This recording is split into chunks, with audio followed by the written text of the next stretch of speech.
Hey, so you've decided to buy a home. That's great news. But unless you've got a tremendous amount of cash, you're going to need a mortgage. And that's what we're here to talk about today. 12 tips for getting a mortgage. So let's go ahead. Let's get started.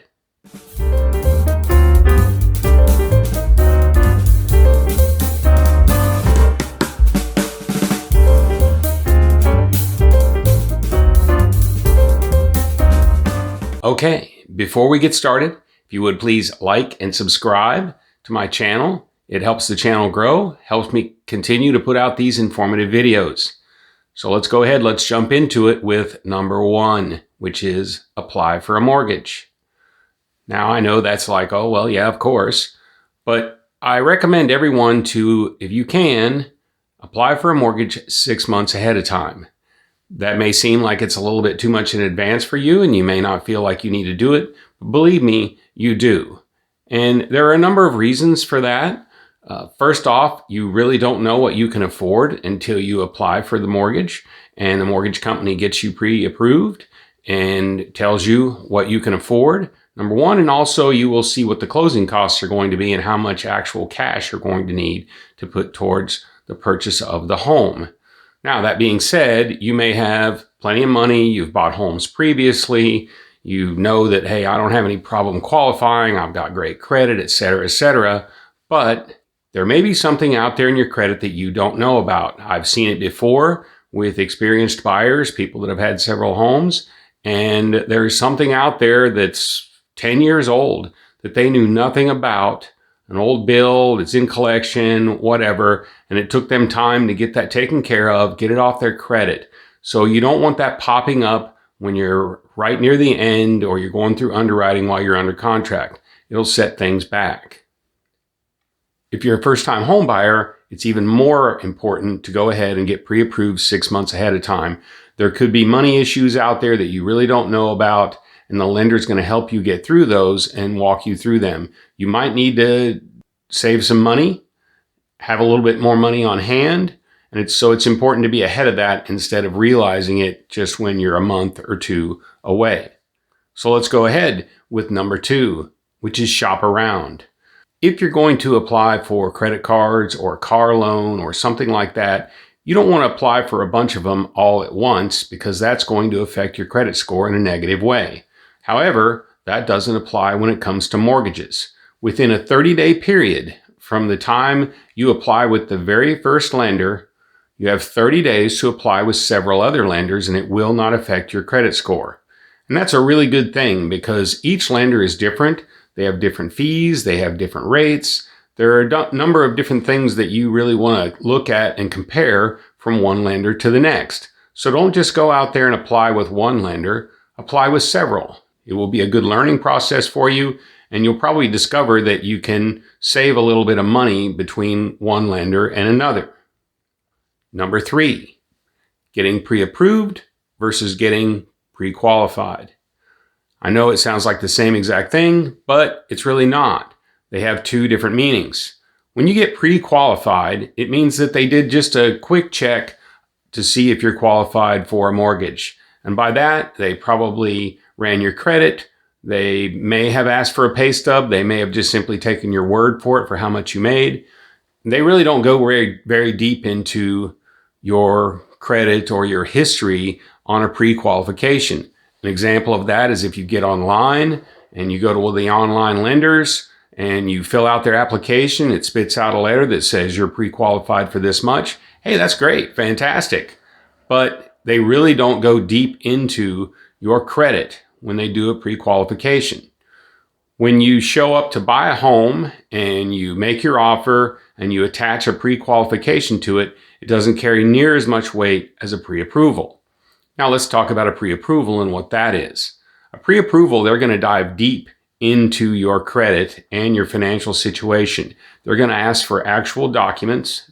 They're going to want pay stubs. They're going to want your taxes, tax returns. They're going to want bank statements and a number of other documents. And once they get those documents and they start going through them, they might want some other documents on top of that.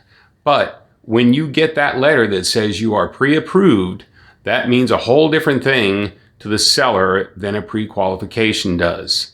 So make sure that you get a pre-approval and not a pre-qualification.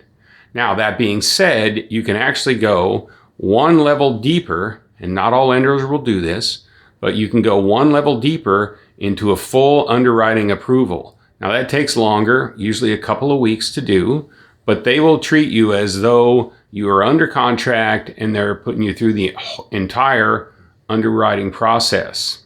Not all lenders will do it, as I said, because it takes a lot of time. But if you're in a multiple offer situation, if you're in a hot market, having a letter that says that you are already completely through underwriting, that carries a lot of weight. Let's jump to number 4, and that is the different types of lenders. Now, there are mortgage brokers, there are online lenders, there are credit unions, and there are banks. Let's talk briefly about each one of those. Mortgage brokers are the ones that I typically prefer, and a big reason for that is service. When you go to a mortgage broker, you're probably going to deal with the same person from the beginning to the end.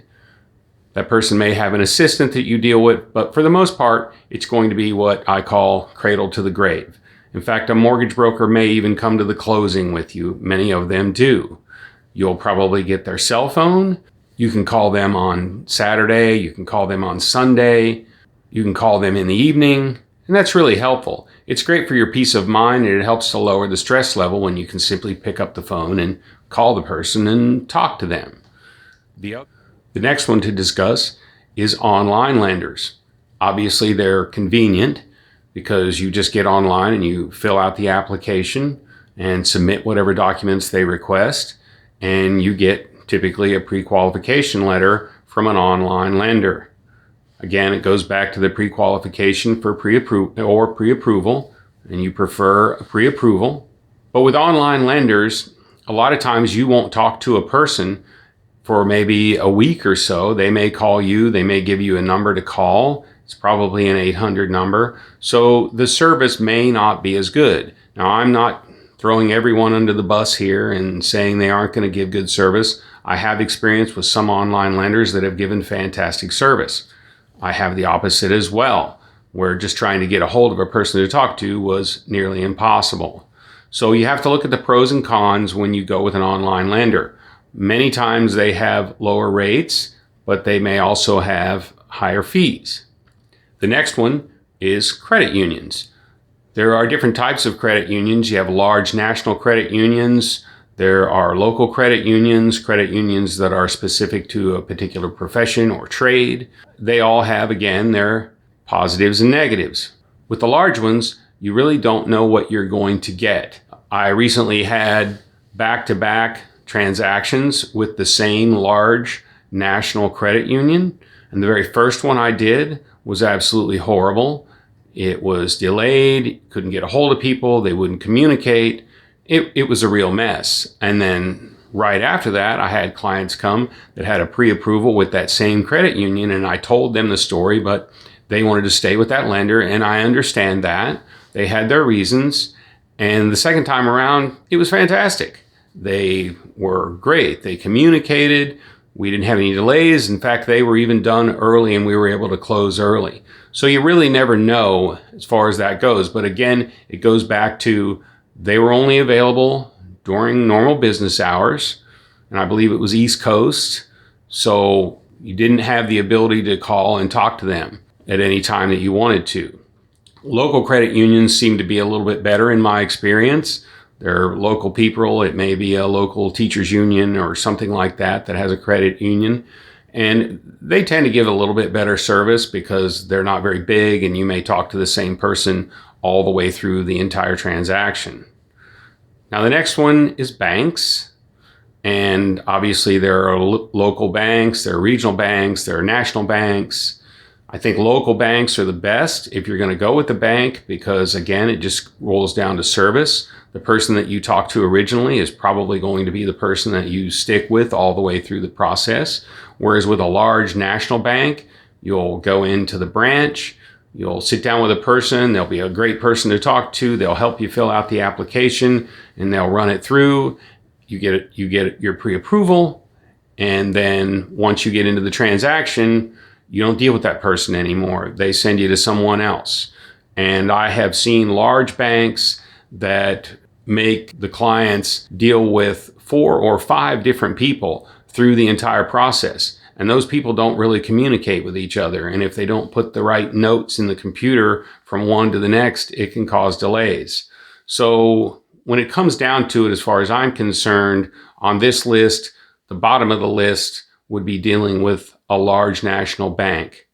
So do your research. Think real hard about who you're going to be going through this transaction with and how you want to do it. Okay, there are a number of factors when it comes to getting approved for a mortgage. So let's jump into that. Number 5 is debt to income ratio, or DTI. That's an important number. You may be bringing home $20,000 a month and it just is fantastic. You're going to go out and buy this great home.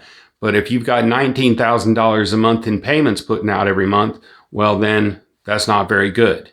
So you have to really pay attention to what your debt to income ratio is. And that's a number that's going to come up in your initial pre-approval that they're going to talk to you about.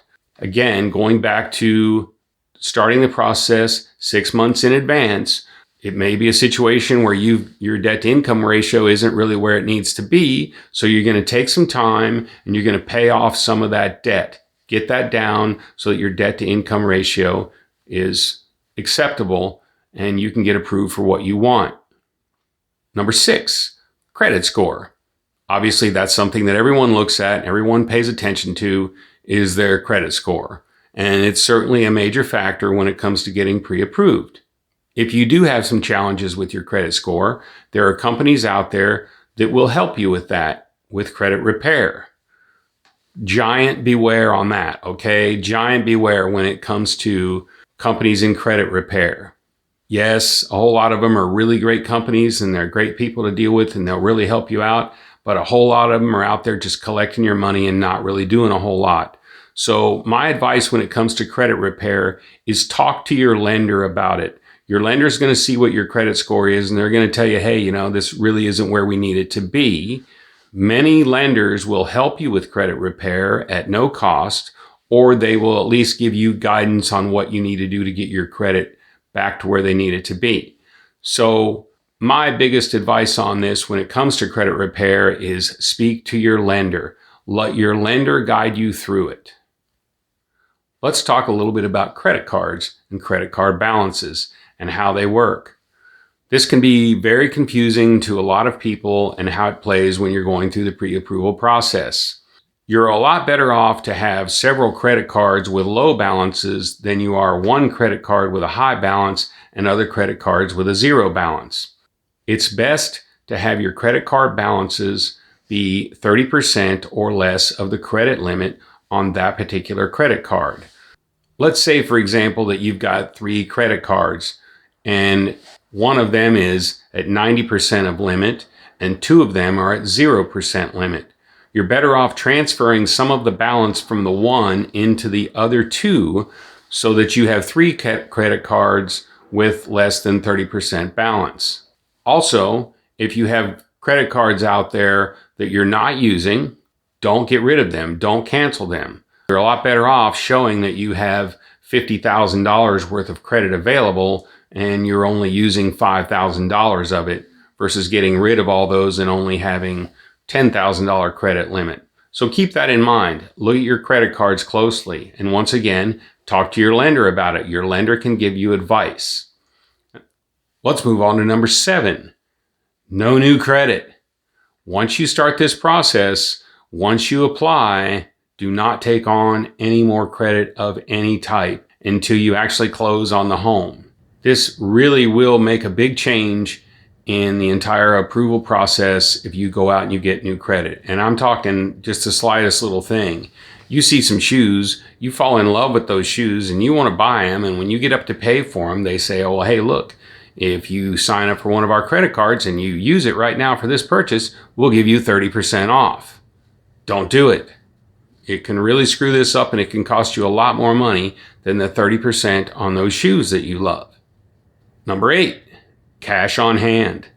Obviously, that's important and that's going to be looked at. Again, it goes back to being 6 months ahead. Because you may look at this and you may say, okay, well, we're going to buy a $300,000 home. We're going to put down 5%, so that's $15,000. We've got that. The reality is there's probably going to be another $7,000 or $8,000 in charges on top of that $15,000. So you're probably in reality going to need to bring $23,000, $24,000, $25,000 to the table and to buy the home. So if you go in and you've got $28,000 in the bank and you apply and thinking $15,000 is all you're going to need, you may get turned down simply because you don't have enough cash. The lender obviously doesn't want you to go to closing and walk away with $500 in your bank account and that's all you have. That's not a good thing. So when you go through the approval process 6 months ahead of time, that's when you'll find this. And maybe you need to save a little bit more. Maybe you need to back off a little bit on some of your expenses and get a little bit more money in the bank so that it covers it. Now, be wary of any giant deposits. A lot of people get money for down payments from their family members. You need to talk to your lender about that and tell your lender, hey, my grandmother's going to give us $20,000 toward this. Make sure that the lender knows that. Don't just pop $20,000 into your bank account out of the blue because, again, that's going to throw a wrench into the works. Be very open with the lender. Tell them, yeah, my grandmother's going to give us this money, but she can't give it to us until next month. If the lender knows, then they know how to classify those funds, and it's not going to cause any problems. And along those lines of communicating with the lender, that takes us to number 9, and that refers to job changes. You can change jobs once you get into the process under many different circumstances, especially if you're just changing within your profession. Maybe you're getting a raise if you go to another company. And nowadays, a lot of people work from home, so changing jobs is not as rare as it used to be, where you had to be thinking about the commute or relocation, that sort of thing. If you're staying within the same profession, that's usually not any type of an issue. But if you're changing professions, you've been a plumber for 15 years and now you've decided to become an insurance salesman, well, yeah, that's probably going to have an effect. So again, talk to your lender about that. Make sure they know before you go changing jobs. Number 10, look at the loan estimate closely. You're going to get a loan estimate from everyone that you apply with. That's where you're really going to compare and see what the different fees are, check the interest rates, look at what the payments are going to be, your mortgage insurance, other things like that. Really pay close attention to it. Understand every single line item on that loan estimate. Ask a lot of questions. Make sure you know what every dollar is that they're asking for. This especially applies when it comes to dealing with new construction. If you're going to buy a new construction home, hey, that's great. Most all of them have their own in-house lenders, and they will tell you, hey, if you use our lender, we're going to give you $5,000 towards closing. Wow, fantastic. But I have seen where builders will tell you that we're going to give you $5,000 towards closing. And then when you get the loan estimate, you look it over and there's some odd looking fee with a weird name on it that's $4,000 or something like that. And in one particular case, I called the lender and I said, hey, what is this $4,000 charge? And he said, well, I'm the one that has to pay that money towards closing costs and I have to get that money from somewhere. So the reality was they weren't really giving you anything. They were just shifting the numbers around and it looked like you were getting something. That takes me into one other little note regarding dealing with new construction. If you're going to buy a new construction home, make sure that you have a realtor representing you. I know people think, oh, well, we're going to go and there's a salesperson there and the salesperson will help us. Well, no, that salesperson gets their paycheck from the builder and that's who they're representing. They're not representing you. So make sure that you have a realtor representing you because the realtor probably has experience in these things and will help to advise you and negotiate for you when it comes to new construction. Number 11, your taxes. Make sure that you filed your taxes on time and you don't owe the IRS any money.